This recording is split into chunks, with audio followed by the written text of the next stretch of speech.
Good morning, everyone, and happy Diwali. It is lovely to be in this temple.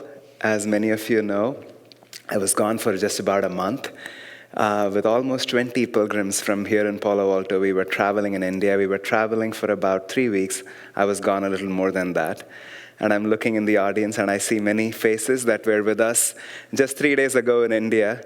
And as someone was commenting, before we left, that we will never be able to look at each other the same way. We all felt connected so deeply during these 20 days that we were together. It was just a very special experience. I've had my share of travel, both in India and, in general on pilgrimage, but I've never experienced something like this particular trip. It was blessed beyond imagination, and the grace, the protection, and just the constant presence that we felt throughout the trip was something that I have personally never experienced. We will get to share more of that. Just a week from tomorrow, we'll host a satsang here in the temple. You'll hear about that soon. But coming back to the topic for today, somebody asked me yesterday, will I be sharing stories from India this morning? Or they said, I hope you'll be sharing more stories from India this morning, and I promised yes. And I will be. There are so many stories. This was a trip full of stories. This is a very, very beautiful reading nonetheless. The prodigal son, the parable from the Bible. And the message is pretty self-evident. The divine compassion knows no judgment. We are not defined by our past. And when we finally turn to the light, the closer we get to God, we are rewarded with everything that we are looking for. And the farther we get away from the light, there is suffering. It's as simple as that. There are so many more layers to this story. The human mind, the ego, is very complex, though. It plays tricks on us because it calculates. It makes us think that there are things because of our past, because of our mistakes, because of everything that has happened. For some reason now, God is very far from us. He's not as near as the great ones promised. And this is the biggest tool that Satan uses, this feeling of being unworthy, that I'm somehow not worthy of God's love, that somehow because of things that I have done, I have pushed God away, and I cannot be received in that same fashion. That's why the story is so dramatic. If you read the original version from the Bible, they talk about cleaning pigs in the sty, and then the father, describes get the fattened calf, and just they play the drama really well, just to show the contrast of how deep this delusion is, how shocking it is for the son when he comes home to realize that his father doesn't care about everything that happened. And so much of what happened in India, of course, all of these teachings all come back to the same lessons that we keep learning over and over again. It was, of course, a deeply heart-opening experience. But, everybody had their share of lessons. I'm sure when you come next week, we'll all get to share our part of the journey and things that had specific meaning for us. Today, I'm going to speak about things that were particularly touching or meaningful for me.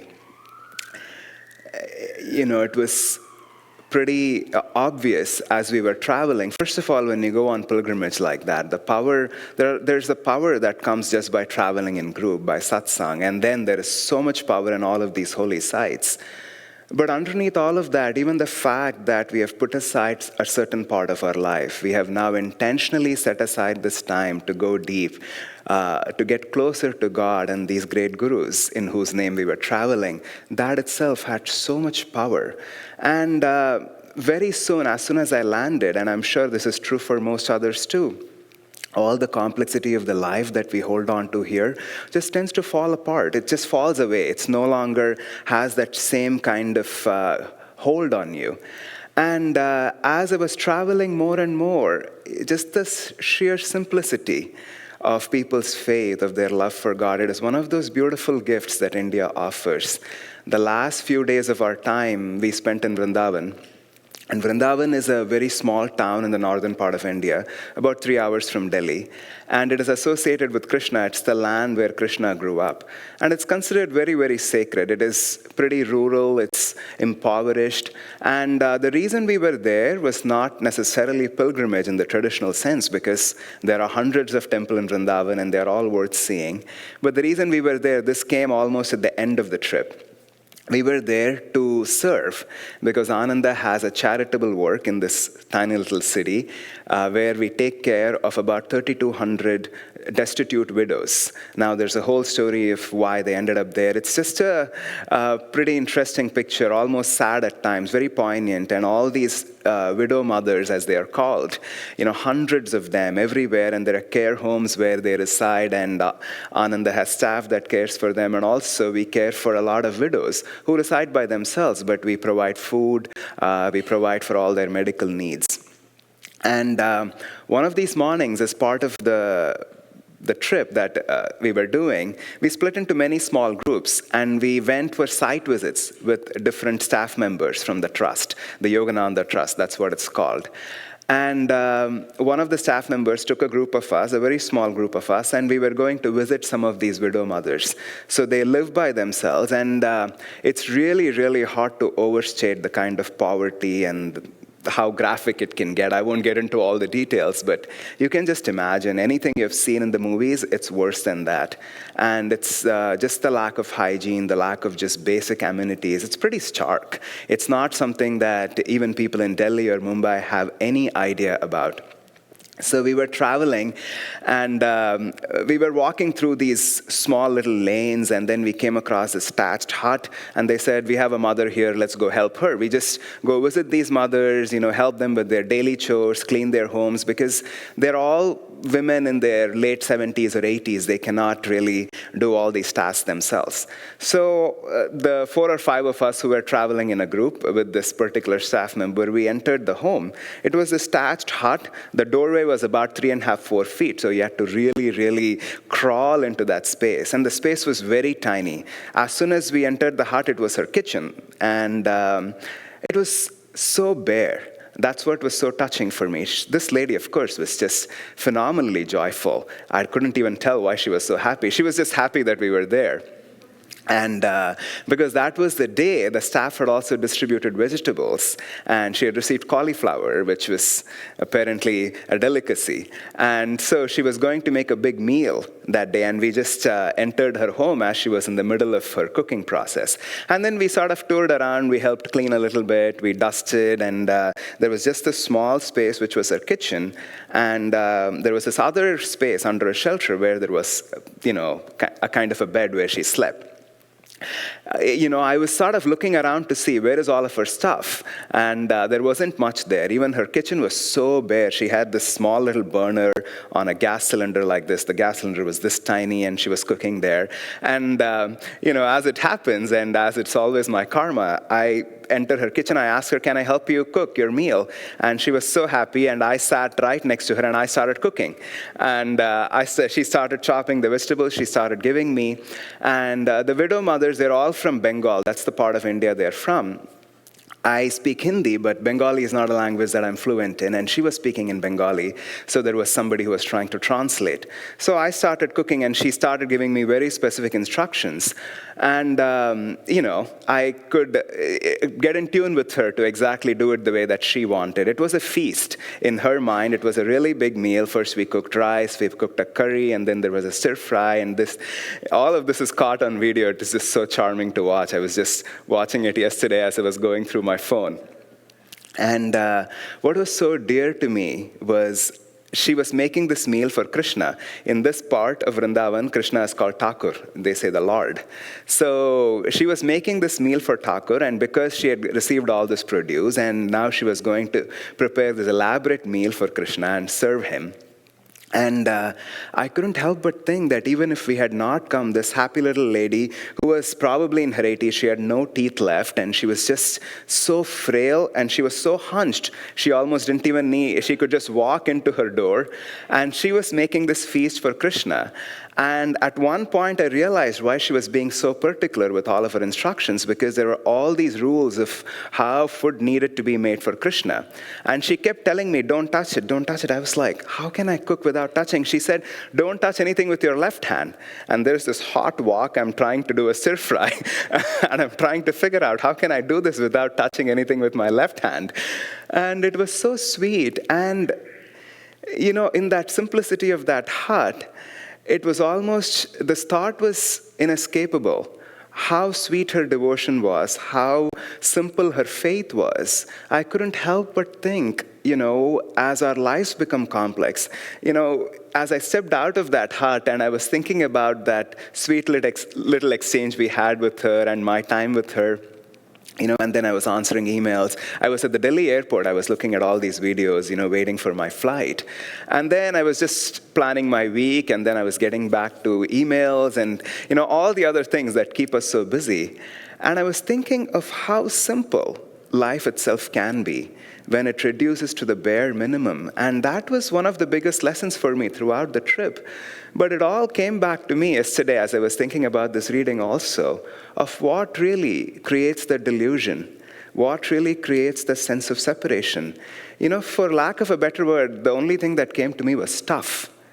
All the stuff that we hold on to, all the stuff that just somehow keeps accumulating. I've been unpacking. It's been about 36 hours since I landed. I can promise you, all of those hours, if I was not sleeping, was spent in unpacking. And there's just bags after bags. I'm just unpacking stuff.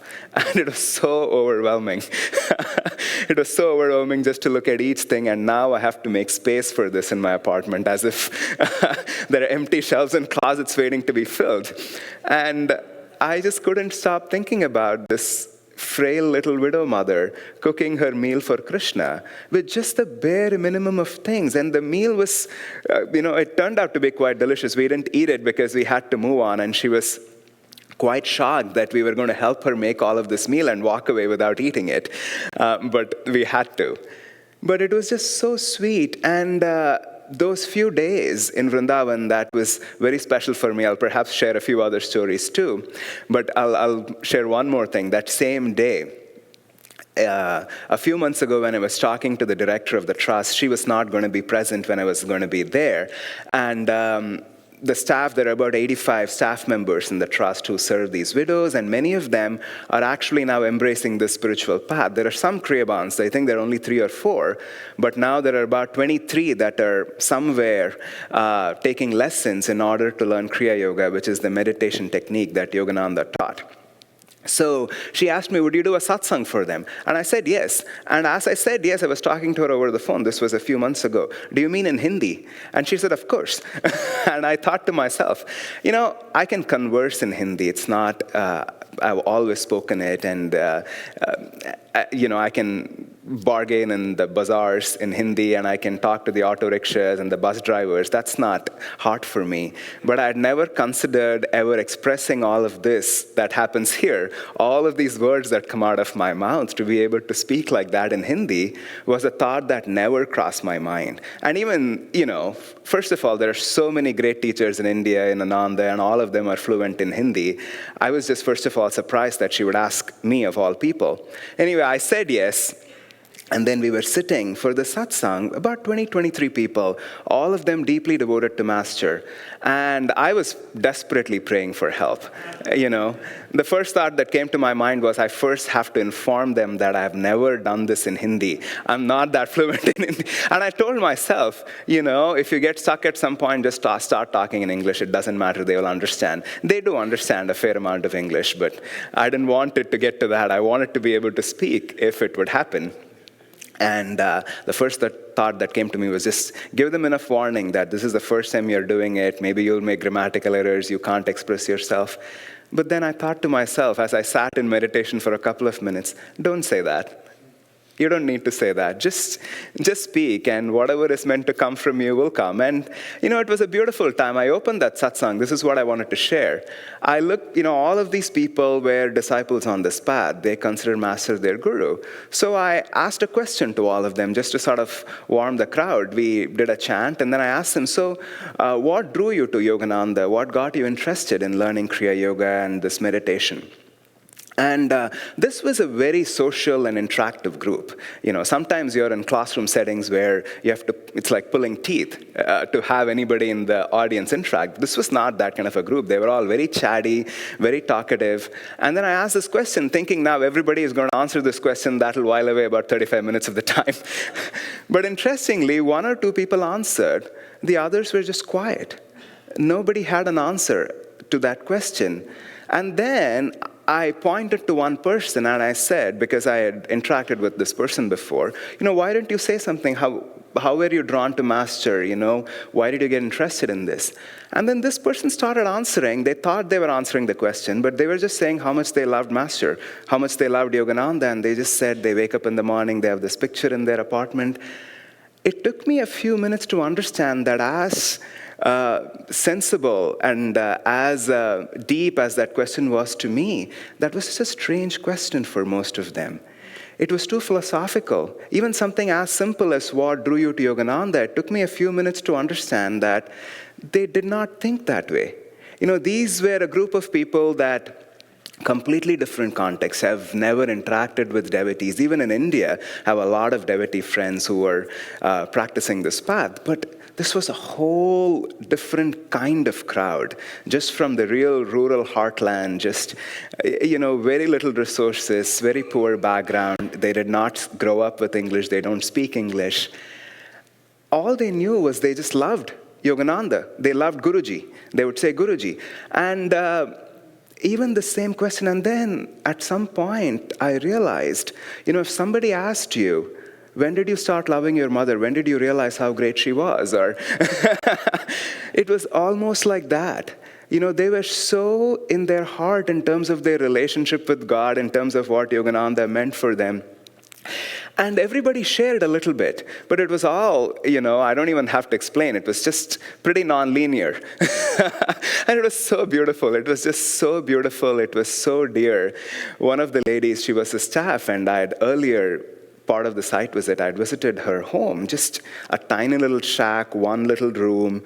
It's hard to even describe how people can stay there. And there was this whole story, I won't get into it. Her son had passed away in very unfortunate situations. And she had this picture of Master, and she had a small picture of her son that she had put right on top of it, and she had made this garland, and it was very tastefully decorated. And I did not realize how close she felt to Yogananda, how close she felt to God through Yogananda or Guruji. And then, once I walked out of her house, I realized she had never heard of the autobiography of a yogi. She had never heard of Kriya Yoga. I'm sure she was taught meditation because everybody in the trust and the staff, meditation is something they share with each other and they encourage others to do. But it was just a whole other universe for me. Here when I greet people, or as all of us do, it's just a very obvious question. What brought you here? What are you looking for? Did you read the autobiography of a yogi? Are you looking for a meditation class? It's just something that's so obvious in the context that we inhabit.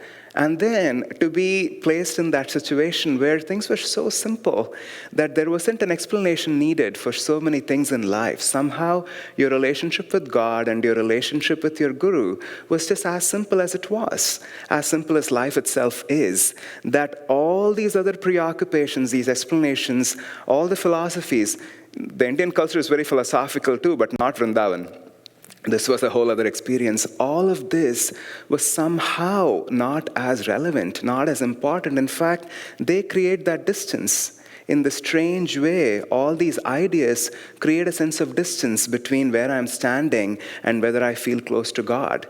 That somehow I'm so identified with all of my past and I feel like I have to work my way, that somehow to be accepted by God, to be worthy of His love, I have to prove something. that somehow I'm not always in love with him and he's also not always in love with me, that there needed to be more explanation for all of this. And that in itself was such an interesting, eye-opening, heart-opening experience. I'll share one more story. This is, I was thinking about this story and I've been processing this for many days now, and many of us have, because a few of us in the pilgrimage shared this experience. And this is one of those stories where they say fact is stranger than fiction. As you hear this, you will realize why that is so. So this was in Babaji's cave, the cave where Lahiri Mahasaya met Mahavatar Babaji. Many of you have read the story in the autobiography of a yogi. So our group, about 20 of us, we were staying in a resort that was very close to Babaji's cave. So it was very easy to get to the cave, and we had 3 days there. It was just one of the most beautiful, profound, deep times in the pilgrimage. Every day was, and every day was different, but profound in a different way. And the first day we went there as a group, and the second day we all just sort of went at our own time, because we were very close to the cave. Generally, pilgrimage groups stay farther away, and the route was very clear. So you could just get up in the morning and just decide to follow your own rhythm and go to the cave, meditate as long as you would like. So that's what we all did. So some of us, just to give the other pilgrims some space, we went and did a different excursion in the morning, and we decided to go in the afternoon to the cave. So I think there were 5 of us. It was myself, Navashin, and Shivendra from Delhi, and Badri, who now lives in Ananda, Portland, and Jitendra from Ananda village. So we all went to the cave in the afternoon. And Badri had gone a little ahead of us, and he was sitting there. Generally, these days, the cave is very, very crowded. There are lots of big groups of 20, 25 people. It's hard to get a lot of time to meditate in the cave. It used to be very different until a few years ago. So we all went to the cave, and Badri was seated way deep into the cave because he had reached before all of us. And there was this other man, and there were a few other people, 2 or 3 others seated in the cave. There was this other man sitting next to Badri, and as the 3 of us entered the cave, we could see something was off. His hands were moving in this strange way, like, he was just almost like he was meddling. And, you could immediately feel it was involuntary, like something was moving him. He was not moving his hands. There was some energetic reality that was just moving his body, and it was not necessarily pleasant because it felt like he was being controlled.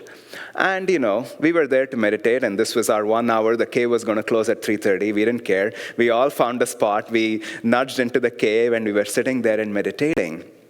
And as soon as we all sat around him, almost like circling him like this, things started escalating. Whatever this thing was that was moving him, it needed some attention. And then, each one of us, I'm just sharing my part of the experience here. The facts are the same, but each one of us had an entirely different experience of what happened inside of us, and the lessons were different. I'll not speak for others, but just for what was happening for me. It just, as Badri described, it became a freak show after that. And this man was not doing anything by himself. It was not anything consciously moving him, but something that was so deeply unconscious, and that was an energy that he was under the influence of. So at one point, in the first 5 minutes when I opened his eyes, he had already started writhing like a serpent on the floor of the cave. And gradually, the other people also left. I think for the most part, it was just the 4 or 5 of us with this man left in the cave. And I won't imitate it right now because it's not pleasant. The breathing, his breathing was just, just the huffing and puffing and everything he was going through was quite dramatic.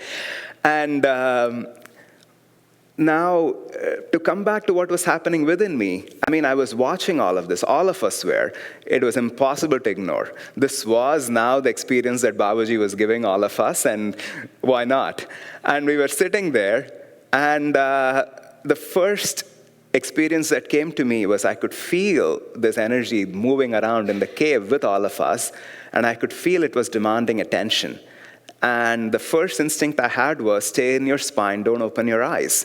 Don't relate to it. Don't relate to what's happening, just be still, no matter what happens. I was told by others that for a large part of the time he was actually doing inversions, and there were a lot that happened. I probably missed the visuals of it, but the clear message I got was, be still.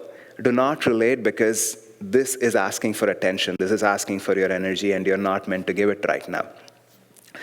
But it went on. But the real part that I wanted to share today as part of this particular discussion and what we're thinking about today morning is, at one point I almost felt it was a deep meditation for me. We were there for at least an hour, probably a lot more. And at one point I felt like I was pretty deep in my meditation. I was watching all of this, but not from the physical plane. It was almost like I had stepped on to a subtler plane, and I was just watching just these blobs of light in Babaji's cave. And there was this other source of light, let's just call it Babaji, but there was no form. That there was this other great source of light up here where, the cave was. And then we were all seated. The four of us, I think Badri, Shivendra, myself and Jitendra had surrounded this man. And the four of us were connected with each other, and we were connected with the light too. And then there was this man going through his experience. He had no relationship to it. He had no relationship to the light, and he had no relationship to any of us. And it was just a visual image, and it was not even an image. It was sort of what I was seeing and experiencing. Later on, when I came out of the cave and I was thinking about it, and we were all processing it, the first thought that came to my mind was, why wouldn't he be healed? Why wouldn't he get better if he is in a spot that is so sacred? We had gone through so much effort to get here. This is, for me, it's perhaps the most sacred most sacred place on this entire planet. And there was this man suffering, so badly. God knows what brought him there. I don't know who he was. Why was he not being healed? And then this thought immediately came into my mind, this line from the autobiography of a yogi. Whenever anyone uttered the name Babaji with reverence, the devotee attracted to himself an instant spiritual blessing. That's what Yogananda says, or rather Keblananda says in the autobiography of a yogi. And that's all it came down to, that it was so simple that whenever anyone uttered the name of Babaji, but see, it looks so easy, but it takes our will to relate to the light in order to draw that into our life. And part of that delusion, part of what was keeping this man in that state and everything that he was going through was he was convinced that he was not related to the light, or rather whatever was moving him. I cannot speak for what was happening inside of him. That was just so beyond any of us. But it was just an important lesson that light cannot convert darkness. It is another reading later on in the year that we come to in January. The light shines in the darkness, but the darkness comprehended it not. Again, a verse from the Bible. But the way it came to me was, Babaji is waiting there, just like the father waiting for his prodigal son. But as the teachers tell us, all the great ones tell us, it's so simple. Just say Babaji's name with reverence and you will attract an instant blessing. So what is keeping us here where we are? What is keeping us preoccupied, so tied down with all the details and the stuff that keep us away from God? It's because we don't often remember to ask. We don't connect with that light consciously. And as I was watching this energy swirl inside the cave, it was just a visual representation of all of those delusions that unless we reach out, light itself cannot enter. The story does have a happy ending. I won't go into all the details of it, but just to be brief, the cave closes at 3:30, and so I'm still sitting there meditating. I don't know what the time is, and suddenly I just feel this waft of breeze entering the cave, and there is a smell of sandalwood, and it is so strong and so pleasant. I open my eyes to see what this is, and the previous day somebody who's not part of our group had mentioned how sandalwood was an incense that smell was very pleasing for Babaji. And I'm like, where is the scent of sandalwood coming from? And there was this man, there was this very slender yogi, dark skin, long hair. He was not even wearing a dhoti or a robe. He was just wrapped in an orange piece of cloth. Just one piece of cloth that was wrapped all around him. He walked into the cave. And he was so joyful, he was dancing. And later on, I realized that this is a Mauni. He doesn't speak. He has taken a vow of silence. And he just danced. He just had this tiny little incense cone in his hand, and he wafted it, cleared the cave of whatever was happening there. And he went and sat outside, and he sat there, and he was just beaming his smile on all of us. We all walked out of the cave. It was right about to close. And then he gestured. He called me up to him, and then he was cracking peanuts out of the shell. And then I stood there by him, and he was just smiling. There was no exchange because he was silent. And then he sort of cracked open 8 or 10 shells, and he had these bunch of peanuts. He gave some to me, and then each one of us took his blessing. And then, he gave candies to Jitendra. He gave this beautiful shawl. It was just such a surreal experience, whatever it was. Babaji wanted to make sure the healing was also complete before we left the cave, because it was a rather intense experience, let's just say.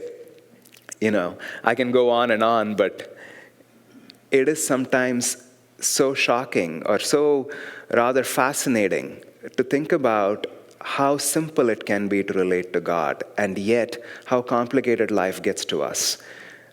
Just all the things that often hold us back, we cannot see them. The Bible gives such a graphic description, as I was saying, of cleaning pigs and the son who had gotten lost and what all had happened to him. We don't think of it that way when we are pursuing the job, the money, the relationship, whatever it is that keep us so busy all the days of our lives. We don't think of it as a pigsty. For us, that's just heaven, All the things that we are pursuing are just what life is meant for. What else is there in life except pursuing all of this? This is what's going to make me happy. And until we get closer to the light, we don't even have a way to see. We normalize that. We normalize all of those aspects of life suddenly because the entire world is running that way. Everybody is seeking that. Everybody wants to be bigger, better, want the larger house, the newer car.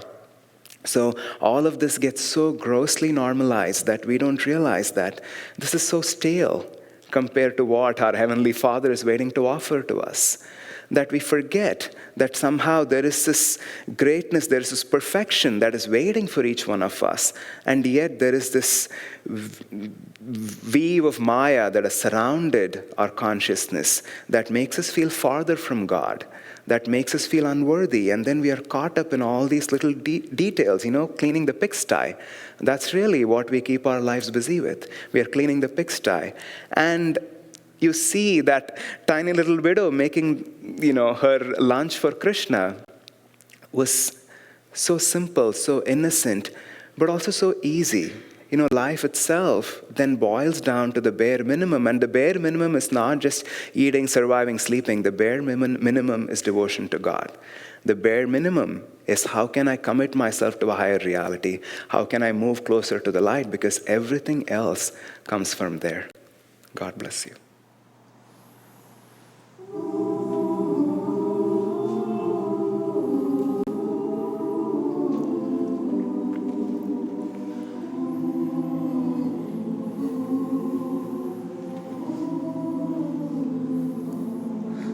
I've known them forever, they've haunted my slumber and called to me out of the deeps of space. The love that they promise has helped me remember another time, a